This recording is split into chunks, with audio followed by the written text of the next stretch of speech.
Tout pour investir. La place de l'IMO.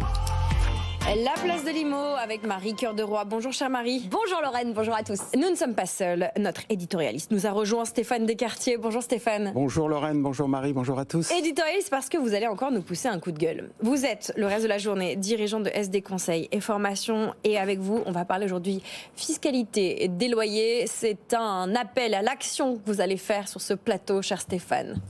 Oui, un appel à l'action parce que effectivement les loyers en nu sont traités de la pire des façons.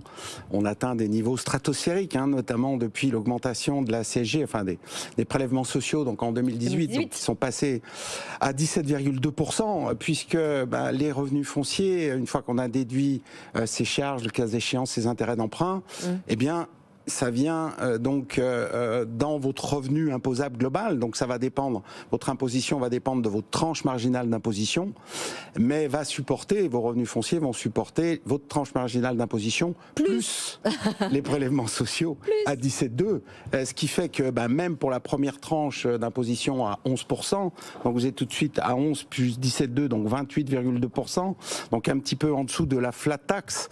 Vous savez que certains militent notamment pour que les revenus fonciers soient comme les revenus financiers en général. Ça n'arrivera pas à la flat tax. Bon, il y a assez peu Sinon, on n'aurait pas eu la création de l'impôt sur la fortune immobilière. Il y a assez peu de chance. Il y a assez peu de chance. Effectivement, on doit bien effectivement s'en rendre compte aujourd'hui. Mais c'est vrai que dès la deuxième tranche, là pour le coup vous êtes bien au-delà de la flat tax, puisque dès la deuxième tranche à 30% de TMI plus 17,2, vous êtes à 47,2% pour pas dire la moitié. À 41%, vous êtes à 17 plus 17,2, donc 58,2 pour pas dire 60%.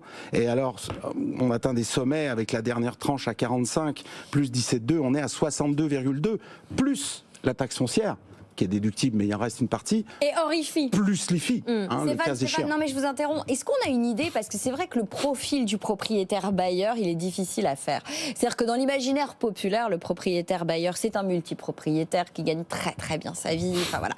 On sait que c'est pas forcément tout le temps le cas. Bien sûr. Mais est-ce qu'on a quand même un ordre d'idée du taux marginal d'imposition en moyenne des propriétaires bailleurs en France ? Moi, ce que je constate, c'est qu'effectivement, les gens qui arrivent à faire, après la résidence principale, à faire un investissement locatif, ils sont bien souvent à 30% de tranche marginale d'imposition. On est plutôt autour de 30%. On est plutôt autour de 30%. De la même façon, les retraités, puisqu'il y a beaucoup de retraités qui sont effectivement bailleurs. Les retraités n'ont pas une grosse retraite, c'est sûr, mais comme ils n'ont plus d'enfants, donc ils sont un ou deux dans le foyer fiscal, donc ils sont vite, effectivement, pareil, à 30% de TMI. Et donc ça veut dire qu'en moyenne, bon an, mal an, si je prends vos calculs, on est autour de 47% de fiscalité en moyenne pour un propriétaire bailleur sur ses revenus locatifs. Tout à fait. Et c'est là où vous nous dites qu'il faut agir. Oui, parce qu'il y a des solutions quand même, malgré tout. Il y a des solutions donc pour pouvoir baisser ses revenus fonciers, enfin la fiscalité de ses revenus fonciers. Il y a des solutions qui peuvent paraître simples, qui ne coûtent rien, et notamment la première, qui est d'organiser en fin de compte un transfert de vos loyers. Vous êtes surfiscalisé sur vos loyers, vous organisez un transfert de vos loyers sur vos enfants, qui par définition, si par exemple ils sont étudiants, ils finissent leurs études, ils vont démarrer dans la vie active, souvent ils n'ont pas de revenus, donc ça pourra constituer, ces loyers que vous leur transférez, ça pourra constituer l'essentiel, voire la totalité de leurs revenus, donc auquel cas ils ne seront pas imposés. Ça veut dire quoi ? C'est une donation en fait. Oui. Alors je donne les loyers que je suis censé percevoir moi, Marie, à mes enfants. Le terme technique, c'est donation temporaire d'usufruit. Parce qu'effectivement, ça veut dire quoi, du coup ? Parce qu'effectivement, c'est temporaire. C'est-à-dire que vous allez pouvoir décider de transférer les loyers sur vos enfants pour les aider quand ils finissent leurs études, par exemple, ou lorsqu'ils sont étudiants. Donc, vous leur transférez les loyers sur la durée que vous décidez, pendant 4, 5, 6 ans. Et à ce moment-là, effectivement, vous n'avez plus, vous, vos loyers, mais c'est particulièrement intéressant lorsque vous aidez vos enfants. Parce que bien souvent, vos enfants étudiants, c'est vous qui allez les aider pour qu'ils puissent manger, se loger, mais du etc. coup, ça veut dire quoi techniquement, Stéphane ? Parce que ça m'intéresse de fait. Oui, bien sûr. Même si je suis pas propriétaire bailleur, mais qui sait un jour peut-être. Mais ça viendra. Ça viendra. Vos enfants vont grandir. Grandiront, voilà. Ça veut dire concrètement que je leur verse l'argent sur le compte bancaire, j'ai aucune. Ça veut dire que vous organisez tout simplement avec un notaire, parce que c'est quand même un peu officiel, ce transfert de loyer. Donc c'est inscrit à un moment donné. Ils ont l'usufruit des loyers pour une durée. Voilà. Donc l'usufruit des loyers. Donc pour une durée définie de 4-5 ans, comme vous décidez, parce que effectivement, au bout d'un moment, vous serez bien content de voir revenir ces loyers pour vous, notamment lorsque vous-même, vous allez être à la retraite, etc. Donc vous leur donnez temporairement les loyers, mais surtout, l'avantage pour vous, c'est que pendant cette période, vous les aiderez vous les aiderez moins, plutôt que de leur donner 700 ou 800 euros sur de l'argent qui a déjà été fiscalisé chaque mois. Les aide vous leur transférez les loyers, voilà, vous les aidez autrement. Mais cet argent, surtout, il doit être déclaré. Oui, il est déclaré. Les enfants doivent le déclarer. Alors, vos enfants les déclarent. Alors, petite quand même subtilité, il faut qu'ils soient bien entendu sortis de votre foyer fiscal. Oui, il faut les sortir de votre foyer fiscal et ensuite, eux seront imposés sur les loyers, mais s'ils n'ont que ça comme revenu, ils n'auront que les prélèvements sociaux. Ouais, ça ne va pas du tout rentrer dans leur imposition. Mais les 17,2 ne disparaissent jamais. Non, les 17,2, de toute façon, vos enfants les paieront, etc. Donc c'est quand même très intéressant et ça ne coûte quasiment rien, puisque, alors ça a quand même un coût, le coût d'une donation, dès qu'on donne quelque chose, il faut payer. Donc le coût, c'est 23% de la valeur de la pleine propriété. Donc si vous donnez un bien d'une valeur, l'usufruit d'un bien d'une valeur de 100 000 euros, ça va coûter 23 000 euros, 200 000 euros, 46 000 euros. Ah ouais, mais ça rentre, ça rentre dans les 100 000 euros que vous pouvez donner tous les 15 ans par parent, par enfant. Donc en fait, ça ne coûte rien. Donc ça peut être zéro. C'est zéro. Okay, c'est juste les émoluments du notaire, les quelques centaines d'euros de frais du notaire pour les inscriptions, etc., ce transfert d'usufruit temporaire. On réfléchit à comment agir sur la fiscalité de vos loyers. La première solution que Stéphane nous propose, c'est un transfert de loyer aux enfants. Techniquement, juridiquement, ça s'appelle une donation temporaire d'usufruit. On s'engage pour une durée prédéfinie à transférer les loyers qu'on reçoit à ses enfants. Il faut que vos enfants soient sortis de votre régime votre foyer fiscal. Et ça coûte donc, pas une paille, mais ça coûte une somme, 23% de la pleine qui peut être propriété. déduite de cette donation tous les 100 ans. Ça mange un peu vos 100 000 euros. Et ça sort de l'IFI, puisque c'est l'usufruitier, si vous êtes redevable de l'IFI, c'est l'usufruitier qui paye l'IFI. Et donc on imagine que votre enfant n'a pas... Je vous aime, les enfants. On imagine que votre enfant a moins d'1,3 million de patrimoine immobilier. Donc ce patrimoine-là, pendant la donation temporaire d'usufruit, sort en plus de l'IFI. Cerise sur le première solution concrète. Vous venez avec une deuxième solution qui va plaire à Marie, faire des travaux. Voilà, alors la deuxième solution qui est bien connue... Mais il dit ça un peu coinsouille quand même. Hein. Non, pourquoi ? Allez-y, déroulez. La deuxième solution qui est bien connue, c'est de faire des travaux, puisque les travaux, attention, pas d'agrandissement, pas de reconstruction, mais tout ce qui est amélioration, rénovation, isolation, l'électricité, la peinture, etc. Donc tout ça rentre dans les travaux déductibles. Donc quand vous allez faire des travaux sur votre bien, faut pas hésiter à aller faire des travaux. Quand vous allez faire des travaux sur votre bien, ça va manger donc votre revenu foncier de l'année. Et s'il en reste, en général il en reste, si vous faites 50 ou 60 000 euros de travaux, vous allez passer 10 700 euros l'année où vous faites les travaux, et ensuite vous allez mettre 35 ou 40 000 euros en réserve de déficit, et cette réserve va venir vous manger vos revenus fonciers pendant 4, 5, 6 ans. Donc ça, mais ça, bien sûr, il faut que votre bien nécessite des travaux. Donc on achète une passoire thermique. Là, on en revient à la passion de Marie. Voilà. Alors, sur votre patrimoine existant, si vous devez faire des travaux, c'est bien, faites-les. Surtout, n'hésitez pas.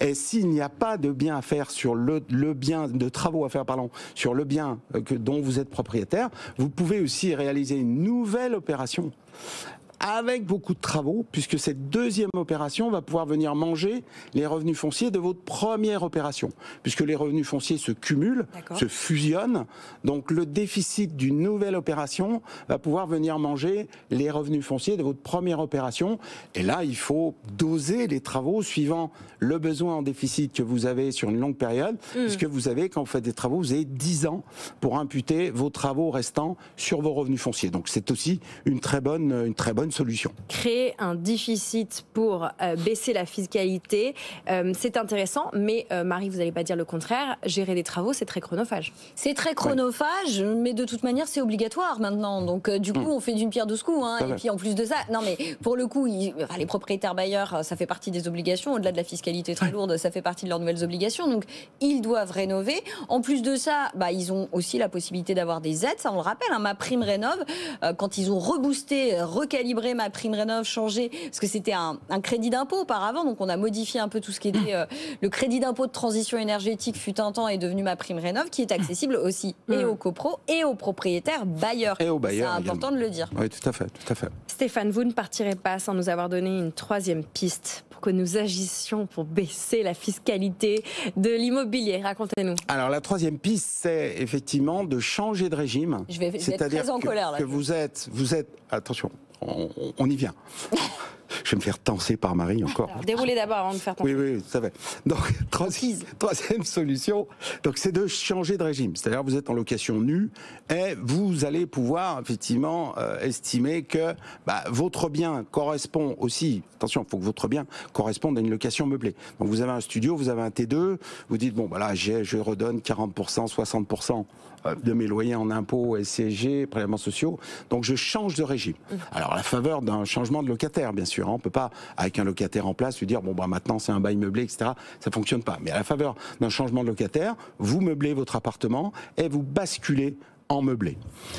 Et en meublé, bien sûr, à l'amortissement. Et l'amortissement du mobilier sur 5-7 ans et de l'immobilier sur de longues périodes, sur 30 ans, va vous annuler globalement votre fiscalité. Si vous n'avez pas d'intérêt d'emprunt à déduire, ça vous annule votre fiscalité pour 10, 12 ans, 15 ans. Si vous avez des intérêts d'emprunt en plus à déduire encore, alors ça peut vous annuler votre fiscalité en meublé à l'amortissement sur des périodes de 18, 20 ans avec le mécanisme des reports. Donc là aussi, c'est très intéressant. Mais il faut que le bien soit adapté au meublé. Attention, si vous avez un 3 pièces, un 4 pièces, ça fonctionne pas. Il y a un tout petit marché ou une maison, il y a un marché qui va pas forcément fonctionner. Donc il faut que le bien, effectivement, soit adapté au meublé, que le marché ne soit pas saturé également meublé, parce que on a eu souvent l'occasion de le dire avec Marie, il y a des marchés qui saturent en meublé. Le régime est tellement intéressant que tout le monde se met à faire du meublé, donc il faut vérifier la profondeur. Est-ce que ce marché-là, il y a encore de la place pour du meublé? Donc il faut vérifier tout ça. Ouais, mais Stéphane, justement, quand on s'était interrogé aussi sur la profondeur de marché, la réalité, c'est qu'il y aura toujours une demande. Regardez Paris, qui est quand même, inondé de meublés. Je parle même pas du meublé saisonnier, je parle même pas du meublé touristique.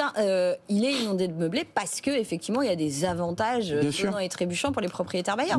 Le fait est qu'il y a plein de locataires qui ne cherchent pas de meublé, mais qui, faute d'avoir le choix, vont finalement opter pour le meublé. Et puis tant pis si je me paye le garde-meuble pour garder mes trucs. Ce que je veux dire, c'est qu'à un moment donné, même si ça répond pas à la demande, le problème aujourd'hui, la crise du logement elle est telle. Alors quelque part, c'est un bon type pour les propriétaires bailleurs qui nous écoutent. C'est-à-dire, faites du meublé dans les villes tendues. De toute façon, il y aura toujours quelqu'un pour le prendre. Mais bon, est-ce qu'il n'y a pas un sujet d'intérêt général derrière pour les locataires aussi Alors après, on pourrait se dire aussi qu'il faut aligner et harmoniser la location nue et la location meublée. Pourquoi tout le monde tout le monde va vers le meublé? Parce que qui veut moins de souplesse et plus d'impôts? Exactement. Donc voilà. Le sujet, il est aussi dans le fiscal, on en revient. Le sujet, il est effectivement aussi que les loyers nus sont tellement taxés que effectivement, l'ensemble des bailleurs ont cette tendance à vouloir se tourner vers le meublé. Alors une autre astuce aussi, astuce, on va voir qu'il y a aussi des gros problèmes, mais une autre piste pour ceux qui effectivement ont par exemple un bien qui n'est pas adapté au meublé. Si vous avez un 3 pièces, un 4 pièces, il n'y a pas de marché pour le meublé, etc. Vous pouvez aussi basculer à l'impôt société. Ça va pas vous plaire. C'est-à-dire choisir effectivement de sortir des revenus fonciers et d'aller à l'impôt société. Si vous avez une SCI, vous la basculez à l'IS, qu'on appelle la SCI à l'IS. Et à ce moment-là, comme en meublé, vous amortissez. Et là, de la même façon, vous annulez votre impôt sur des longues périodes. Mais attention, à l'impôt société, on est en régime donc société, donc on a une plus-value société.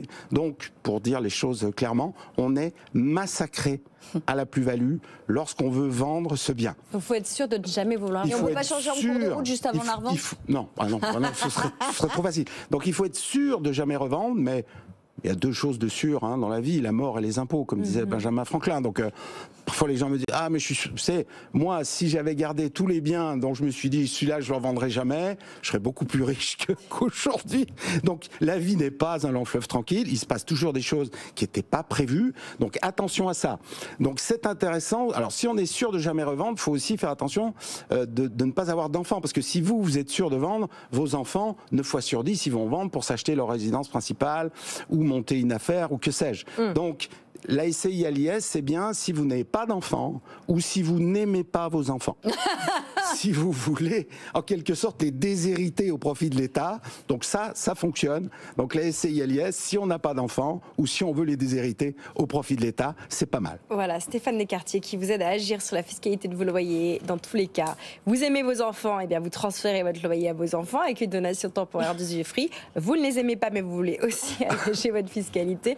Vous basculez en SCI soumis à l'IS. Très sérieusement. Non, voilà, mais c'est important de réfléchir à ces moyens parce que quand on passe du temps sur la fiscalité, on trouve des solutions. Ouais. On n'a pas tous un Stéphane Descartiers. Et d'ailleurs, juste, je profite que Stéphane soit là. Il revient à la fin du mois de mai, donc dans un petit mois, et on vous prépare un vendredi juste avant la deadline pour les déclats d'impôts, où justement on va essayer de faire le tour de toutes les questions qu'on peut se poser à l'aube de la. Un spécial fiscalité, on va s'éclater encore. Sexy. Non, avec Stéphane Descartiers, on arrive à rendre ça super accessible.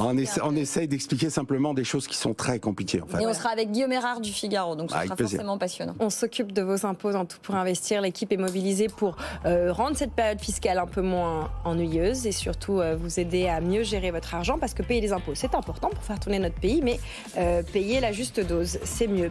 Nicolas Dose vous direz la même chose d'ailleurs au quotidien. Je vous précise que cette séquence est à retrouver en podcast et en replay sur le site et l'application BFM. Les bons plans de Stéphane Descartiers sur agir sur vos loyers, la fiscalité de vos loyers. Nous, on se retrouve demain, Marie, pour parler immobilier.